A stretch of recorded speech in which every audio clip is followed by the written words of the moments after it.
कटेंगे, जीतेंगे तो लूटेंगे, ये तमाम तरह के नारे इस वक्त महाराष्ट्र चुनाव के लिहाज से हमें देखने को मिल रहे हैं। अब चूंकि आप तो महाराष्ट्र के अलग अलग शहरों में जा रहे होंगे, क्या लोगों को इन चुनावी नारों से कोई मतलब भी है या फिर ये सिर्फ राजनीति के लिए किया जा रहा है? आप क्या देख पा रहे हैं मुंबई में?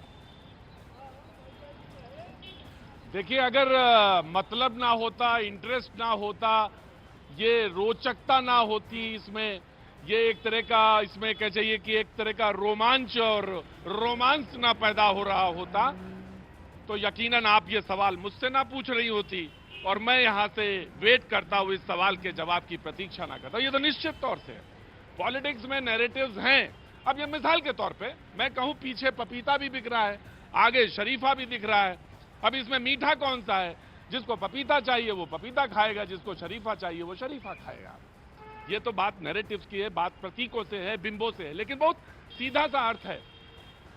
इसमें दो राय नहीं कि पिछले कई चुनावों की बात करें, अगर पिछले कई चुनावों की बात करें, चाहे वो विधानसभा की चुनाव रहे हो, चाहे वो लोकसभा के चुनाव रहा हो, योगी जी की डिमांड हर प्रदेश में बहुत रही है और उनके जनसभाएं, आज वो आ रहे हैं जहां पे मैं खड़ा हूं उसके बिल्कुल बगल में आने वाले हैं और कम से कम 15 लोग पूछेंगे आप इसलिए यहां खड़े हैं ना कि योगी जी आने वाले हैं। तो निश्चित तौर से उनका एक सुनने वाले, उनको समझने वाले, उनको सराहने वाले और उनकी बातों को दूर तक ले जाने वाले लोग बैठे हैं और उनकी डिमांड है सबसे ज्यादा। अब ये बात आई, आपने जो सवाल पूछा था कि इस पे लोगों का असर होता है या नहीं होता, यकीनन लोग इस पे सोचते हैं। अब इसमें बहुत सारे लोग ऐसे हैं जो मिडिल पाथ की तरफ बात करेंगे। देखिए, चाकू दो तरह के हो सकते हैं, एक चाकू में एक तरफ धार भी हो सकती है और दोनों तरफ भी धार हो सकती है। नारा एक ये भी है कि हम एक हैं तो सेफ हैं, ये भी है और अद्भुत है। लोगों ने पूछा, मुझसे कहा कि ये बात ठीक है। अब दोनों नारों के मतलब एक हैं या नहीं, ये नैरेटिव है, ये सेट किया जाता है और राजनीति में इसके बहुत मायने होते हैं। लोगों ने इसके तरह तरह से व्याख्या की। मल्लिकार्जुन खड़गे साहब ने जो बात कही, देखिए उसमें एक जो बहुत महत्वपूर्ण बात है कि जब बहुत सेंसिटिव मुद्दा है, जब आप किसी वस्त्र पे टिप्पणी कर देंगे, किसी व्यक्ति पे टिप्पणी कर देंगे तो लोगों को लगता है कि नहीं नहीं, यहां पे मर्यादा का थोड़ा सा उल्लंघन हो रहा है, ये मर्यादा के पार जा रहे हैं। तो ये बात बहुत महत्वपूर्ण है और इसी जब जैसे ही वो थोड़ा सा लगा कि वो व्यक्ति पे आया और व्यक्ति पे टिप्पणी आई तो योगी जी ने उसका जवाब और दिया और वहां कहा कि ऐसा क्यों कह रहे हैं, हम तो ये कह रहे हैं, हम तो इतिहास पे जा रहे हैं। और चुनाव पिछले 4 या 5 साल के जो हैं उनमें जो ये नया नारा है वो उसी का क्रमबद्ध है, वो क्रम है, वो जो अब यहाँ पे आपको देखने को मिल रहा है।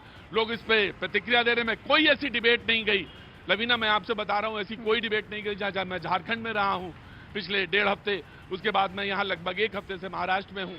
आज वसई में मैं शो करूंगा, ऐसा कोई, कल मैं नारा सोपारा में था, ऐसा कोई शो नहीं है जिसमें उत्तर प्रदेश के मुख्यमंत्री का नारा ना आया हो और जिस पर बाध्य हो के दूसरी पार्टियों को बोलना ना पड़ रहा हो। यानी आप अगर अपनी ग्राउंड पर, अपने बैटल ग्राउंड पे लेके आते हैं किसी को, तो अब आपका नैरेटिव लगता है जो आपने सेट करना चाह रहा था या जो बात कहना चाह रहे थे वो बिल्कुल पूर्णतः सही साबित हो रही है। यानी सही साबित इन द सेंस कि आप मेरी पिच पर आके मेरे पास खेलने के लिए बाध्य हैं और ये इस वक्त लग रहा है। बड़ी बड़ी होर्डिंग्स लगी हुई हैं। मैं जैसे ही मुंबई शहर में घुमा तो देखा कि होर्डिंग्स लगी हुई हैं और ये नारा बिल्कुल ये सामने दिखाई पड़ रहा है और लोग चर्चा कर रहे हैं।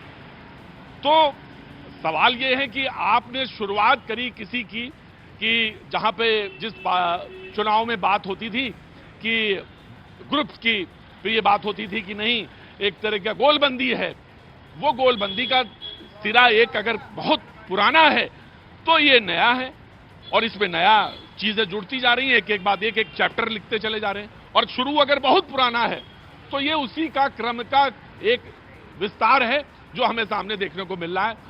चर्चाएं हैं, चर्चा पे बातचीत है, लोग कह भी रहे हैं और चुनाव यकीनन अब ये है कि जीतने के लिए ही, और पहले भी हमेशा भी चुनाव जीतने के लिए लड़े जाते हैं और जीतने के लिए ये तय है कि ये फिर चाहे नारे हो, चाहे आपको नैरेटिव सेट करना हो, पहले नैरेटिव फिर नारे और उनसे नैरेटिव सेट करना हो, दोनों ही बातों पे इस वक्त यहां तो 6 पार्टियां हैं, 3 इधर 3 इधर। और बड़ी रोचक बात है, कांग्रेस के साथ भी वही पार्टियां हैं जो बीजेपी के साथ है, बस सिर्फ चुनाव चिन्ह का फर्क है। पिछली बार वहां पे 4 थे, अब 6 हैं। तो ये अद्भुत चुनाव है महाराष्ट्र का। और एक बहुत महत्वपूर्ण जो सवाल आपने किया, मैं उस पर, हालांकि उससे थोड़ा इतर है, उससे थोड़ा अलग है, मैं कहना चाहूंगा कि जो लोकसभा चुनाव में मैं जब आया यहाँ पे तो कंफ्यूजन से सेट्स थे कुछ कि क्या है, कैसे है, चुनाव चिन्ह क्या है, किधर जाएं। लेकिन वो धीरे धीरे अब विधानसभा चुनाव में वो क्लियर है, चीजें अब समझ में आ गई हैं लोगों को, क्योंकि वो तुरंत फौरी तौर पे हुआ था। अब थोड़ा टाइम मिल गया है लोगों को, नाउ दे हैव सेट। तो ये चुनाव बहुत रोचक होगा और कई मामलों में बहुत माइलस्टोन होने वाला भी है ये महाराष्ट्र का चुनाव, जहां तक सवाल है। जी रवीना। प्रतीक, आपने और बहुत बड़ी बात भी कही कि कई सारी डिबेट्स आपने की, लेकिन ऐसा कहीं पर भी, चाहे महाराष्ट्र से लेकर झारखंड, कहीं पर भी आपको ऐसा देखने को नहीं मिला कि इस नारे का जिक्र ना किया गया हो। बहुत शुक्रिया प्रतीक हमारे साथ जुड़ने के लिए। और बटेंगे तो कटेंगे, तमाम जो नारे इस वक्त दिए जा रहे हैं उनका लोगों तक क्या असर पहुंच रहा है, वो न्यूज़ 18 इंडिया के दर्शकों तक पहुंचाने के लिए बहुत शुक्रिया। वहीं देखिए, इसी नारे की एक बार फिर से बात कर लेते हैं। अब कांग्रेस इस पर यह कह रही है कि नारा तो पढ़ोगे तो बढ़ोगे का देना चाहिए, और ये योगी जो है वो हिंदू मुसलमान की भाषा बोलते हैं, ये कांग्रेस का कहना है। जब भी योगी जी बोलते हैं बटेंगे तो कटेंगे, मैं बोलता हूं उनको बोलना चाहिए पढ़ोगे तो बढ़ोगे, ये नारा देना चाहिए। योगी जी की जो है भाषा शैली ही हिंदू मुस्लिम की है। योगी जी को ये नहीं मालूम कि आतताई किसी धर्म के नहीं होते। जिन आतताइयों ने घर जलाया, हमेशा खड़गे जी कहते रहे कि मैं अपनी गरीबी की, अपनी बेचारगी की, अपने प्रति हुए अन्याय की बात करने के लिए जनता में नहीं आया हूं, मैं तो जनता के प्रति जो अन्याय हो रहा है उसका खंडन करने के लिए, उसके खिलाफ लड़ने के लिए आया हूं।